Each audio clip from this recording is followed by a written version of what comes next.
I want to talk about a way of looking at life that might be unfamiliar to a lot of people. It was certainly unfamiliar to me until about a year ago, and it really intrigued me. It's not a view of life that you'll find in church. It's not a view of life that you'll find by picking up a typical science textbook. It's something a little bit different, and it very much has become the way that I look at life. So let me explain. Right. If you go the religious route with life, what generally happens is you get told what to believe. That comes from a book. In terms of Christianity, that's the Bible. Truth is not something you think out for yourself. It's something that is dictated to you within that book. For instance, you must believe in original sin.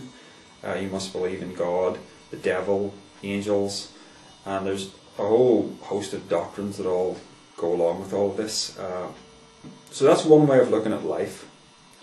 The other way is to go the strictly scientific way, which is basically to look at the universe and to make rational deductions about it.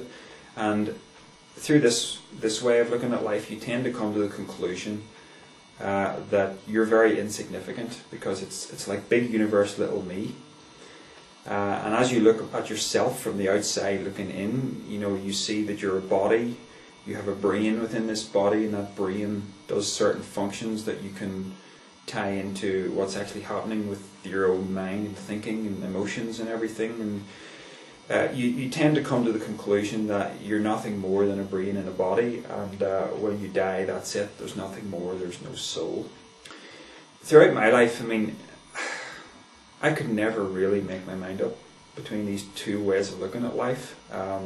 So quite by accident, I came across a different way of looking at life that I haven't really been able to shake. So here we go. Let me explain it. You start out not by looking first of all at religion, or not by wanting the truth told to you. Nor do you start out by looking at the universe. You start out by looking at yourself. So fundamentally, what are you? And you are consciousness, or self-awareness. Okay? So the first thing you notice is that you're looking out through these eyes at a world, at a universe around you. But it's not really true to say that you see with your eyes. Because if you look at it a little more closely with some scientific knowledge, the eyes actually take in information, convert those into electrical impulses, which they then send to the visual cortex at the back of the brain. And that is where you actually see, right inside the darkness of your own head. Likewise, when you touch something, it feels like you're touching it with your finger, but your finger is actually sending impulses through your nerves up into your brain, and that's where you actually feel. The same is true of the other senses. So, what am I getting at here? You're essentially a perceiver. You're conscious and you're a perceiver. Now, I could look out the window and I could say, well, the grass is green. But is that really true? It's actually not true, because the grass is only green if my eyes tell me the grass is green. When someone is colorblind and looks at the grass, they don't see green. Whatever it is they see lips and grass, if you're red-green colorblind, as pretty much the same colour, which seems very strange to me. I can't quite imagine that, but is perfectly natural to someone who is colorblind. Consider other creatures. Consider the cat and the way its eyes work, or better still, the lizard with those big slit pupils. They see the world in a different way because their eyes are structured differently. So, is it more valid to say that the way I see the universe as a human being is the way it really is, whereas the way the lizard sees it is not the way it is? A really good example of something very different is the bat, who has very weak eyesight and relies much more on some kind of radar in order to navigate. So whatever picture of the world around him the bat has in its little brain is vastly different than the picture that a human being has. So what is the universe in its essence? What is the actuality of the universe around you?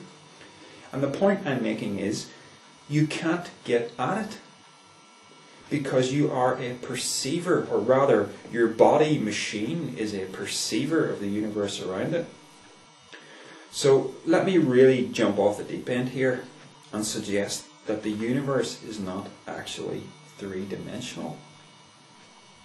The best example I have of why that is possible is the fact that we dream when we sleep, and we experience all our five senses within our dreams. And for the duration of those dreams, it feels like those dreams are real. Now, of course, the dream world that we experience is not quite as solid as the real world, in the sense that, you know, sometimes you can do things in your dream that you can't do in the real world. But yet I have a five-sensory experience in my dreams that feels every bit as real as the waking state while it's happening. You see?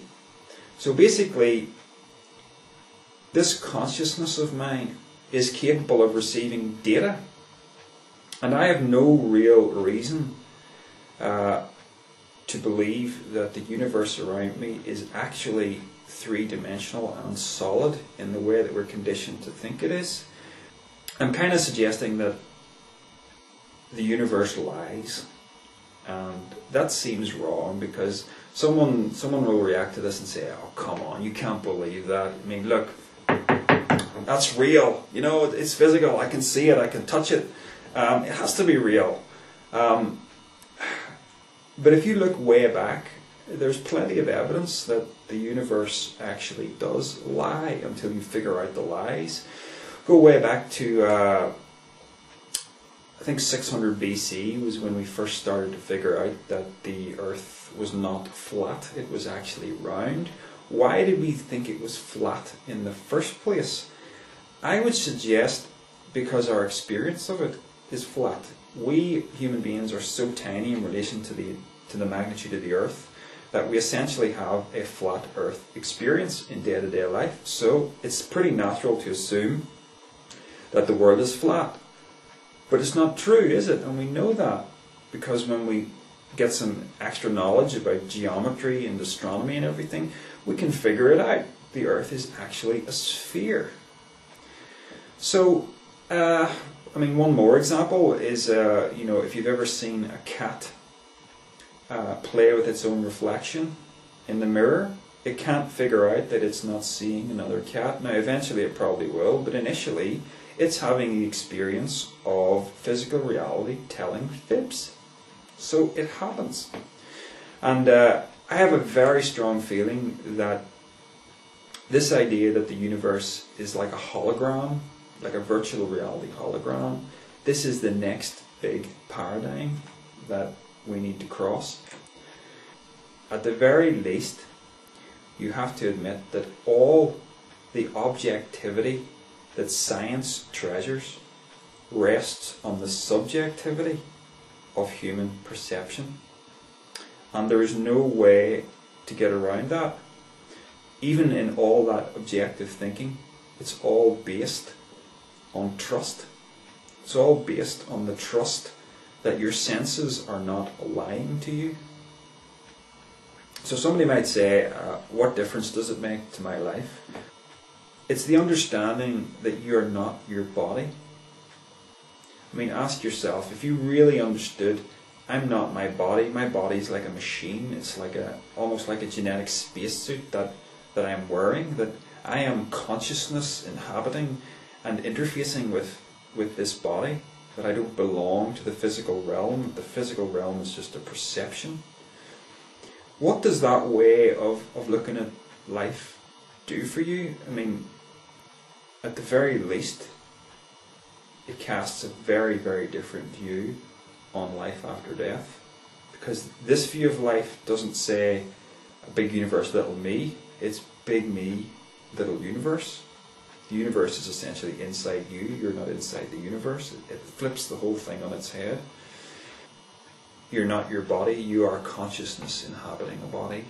What does that do for your life? How does that make you think about life differently? Because it has certainly made me think about life very, very differently.